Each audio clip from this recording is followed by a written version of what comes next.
Hi, and welcome to this short session I'm calling the Anxiety Toolkit. My name is Jon Krop. I'm a lawyer and meditation teacher, and I run a company called Mindfulness for Lawyers, where I focus on sharing mindfulness and meditation with legal professionals.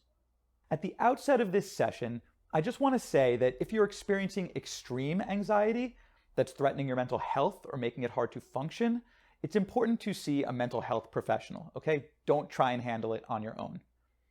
Now, having said that, let's talk about anxiety. And I don't think I need to spend much time explaining why we're talking about anxiety right now. I'm sure you're all too aware. So I want to, as concisely as possible, get to the heart of what anxiety is, why it's such a problem for us, and what we can do about it using simple, effective methods. I want to start by just acknowledging how okay it is to feel anxiety about the situation that we're in. How could you not? And it's totally normal and even healthy to have some anxiety from time to time. The problem is when our anxiety gets out of control. And given the state of the world right now, it's all too easy for that to happen. And we can't change the state of the world right now, at least not all at once, but we can change our own internal response when it comes to anxiety. So let's focus on that for the moment. This is a bit of an oversimplification, but essentially, anxiety manifests in two ways: unpleasant sensations in your body and negative thoughts in your mind. And if you think about your experience of anxiety, that probably lines up. You've got negative thoughts racing through your head, and you've also got a knot in your stomach that doesn't feel good, or tightness in your chest that doesn't feel good. Right? That's how anxiety manifests. Unpleasant body sensations, negative thoughts.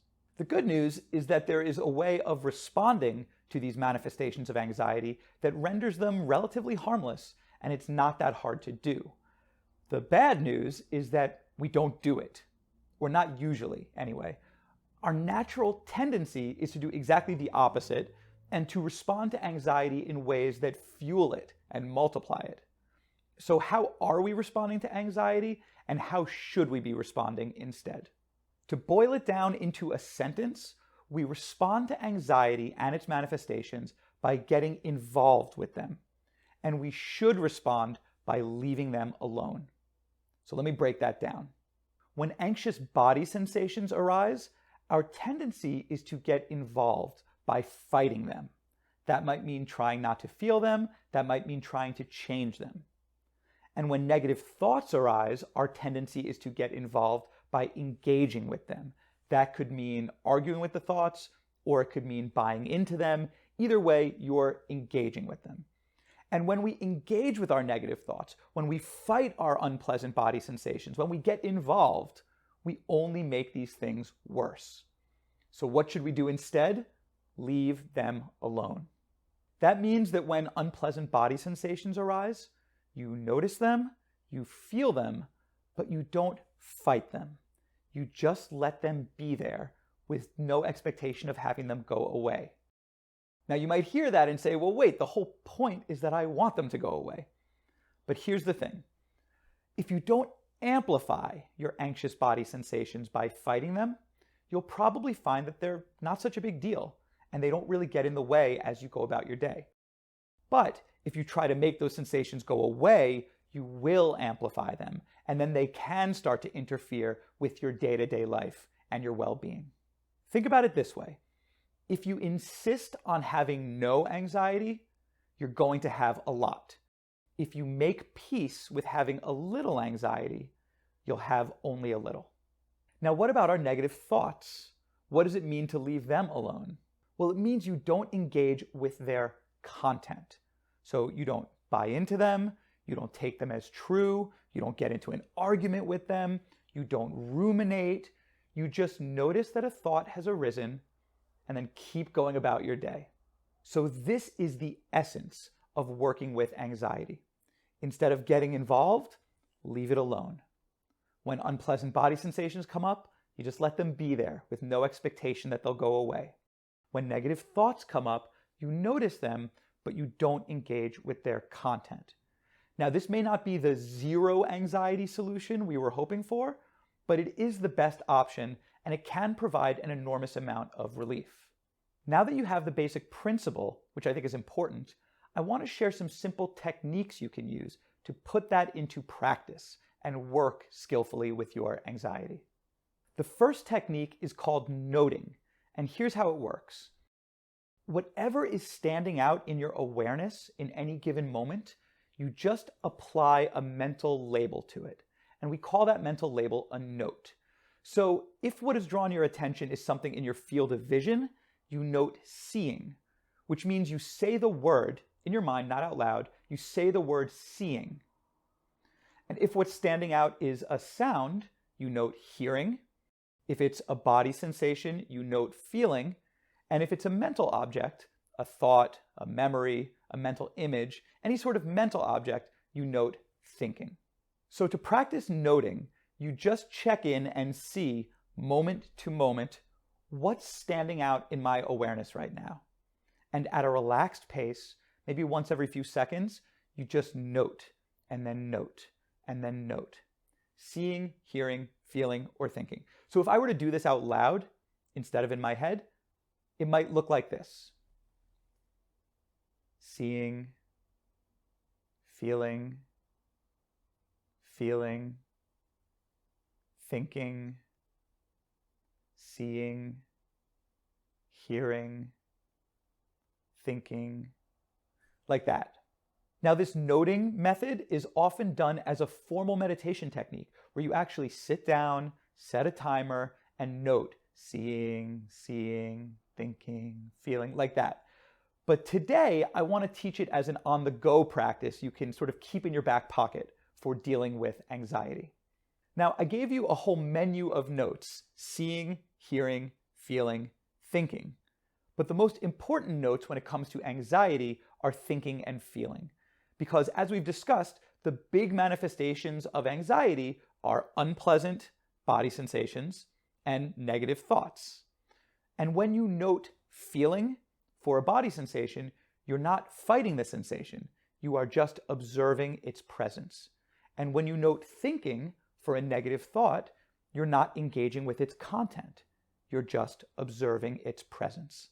So noting shifts us into a helpful mode of neutral observation rather than the mode of getting involved, which is what we tend to do and which is what causes us problems with anxiety.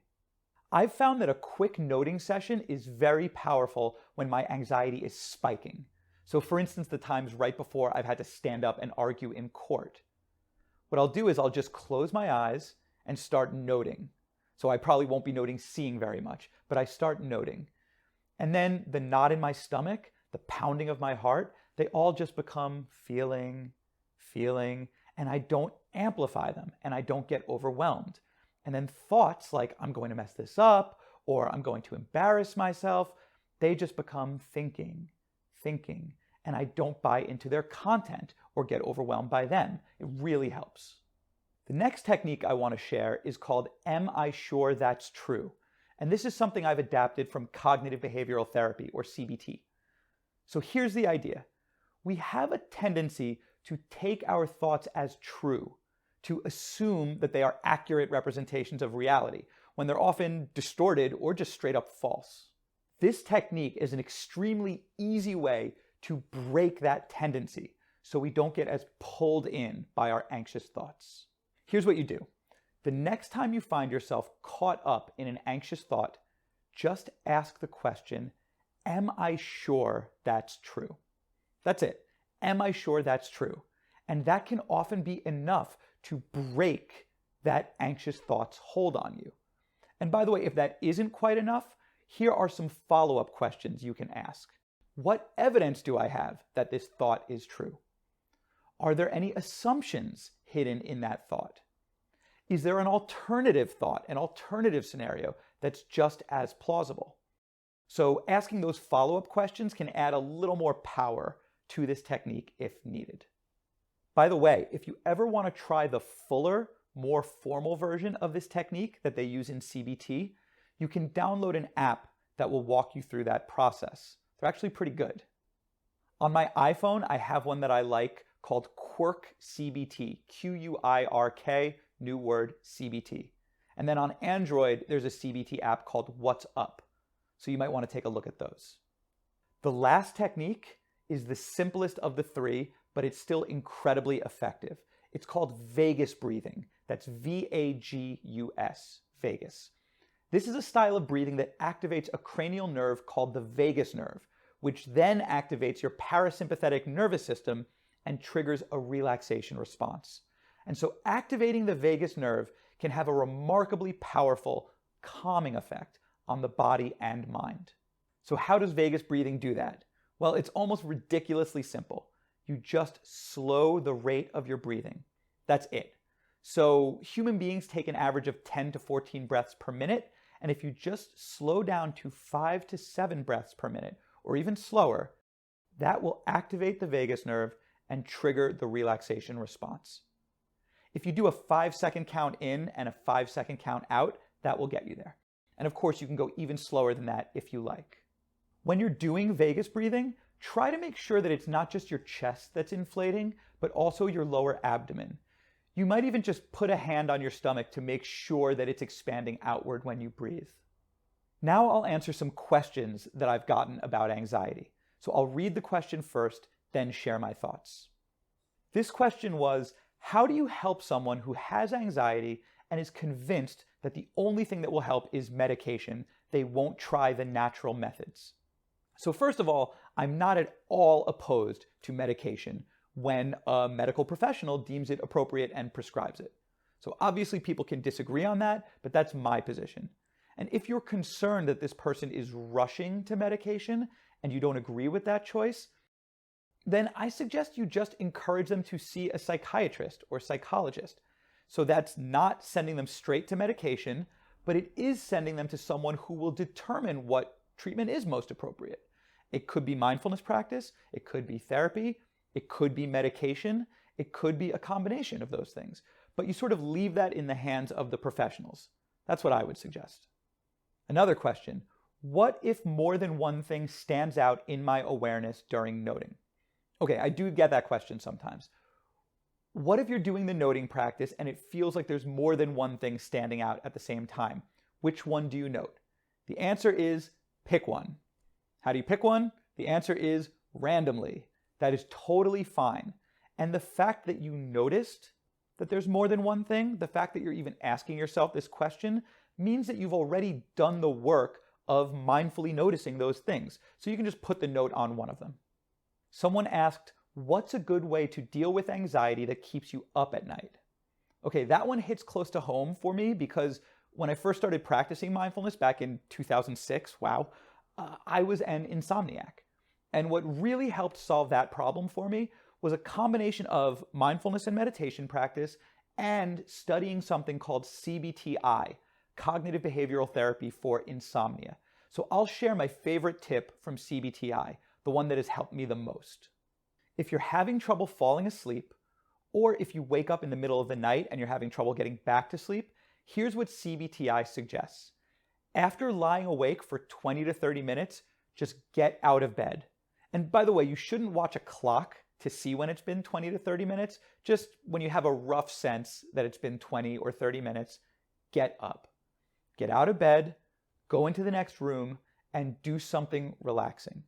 Maybe read a book or listen to an audiobook. It's best not to look at your phone or check your email, but just do something relaxing for either 20 to 30 minutes or until you start to get drowsy, whichever comes first. And then go back to bed and see what happens. If you don't fall asleep in roughly 20 to 30 minutes, get up again. You just repeat that as many times as you need to. And that will actually really help a lot, even if you end up having to do a few cycles of that. The reason this is so helpful is that when we lie in bed trying to sort of will ourselves to go to sleep, like, oh, if I just lie really still and make my mind really quiet, I'll fall asleep. Is it working? Is it working? Is it working? Right? When we do that, we're actually just feeding our anxiety. And you can't really engage in goal-driven behaviors to make yourself fall asleep. So the best thing to do is to just sort of give up in a healthy way. So, okay, I'm not tired right now, or I guess I have a little bit of anxiety right now and I can't sleep. Fine, I'll just get up, relax for 20 to 30 minutes, then try again. And if you think about it, this is just another form of not fighting the anxiety. Instead of fighting it, you just let the anxiety be there and just follow this simple pattern of getting up and then returning to bed. I think you might find that this is a game changer. It certainly was for me. Here's a question regarding the COVID-19 crisis. What do you do when you recognize that keeping up with the news gives you anxiety, but you also feel that it's critical to stay aware and up to date with what's happening in the country right now? What I try to do, and by the way, let me not pretend to be holier than thou, I do not always succeed, but what I try to do is look at the news at times that I've actually designated in advance, rather than looking at the news impulsively. So I have a time in my day, usually it's around 3 p.m., where I do a big email check, a big text message check, I check Twitter, and I check the news. And so I sort of corral it, and that helps me keep it under control. Okay, so that wraps up this short session on anxiety. I hope you found it useful, and if there was even one idea or one technique that resonated with you, that's fantastic. Take care and be well.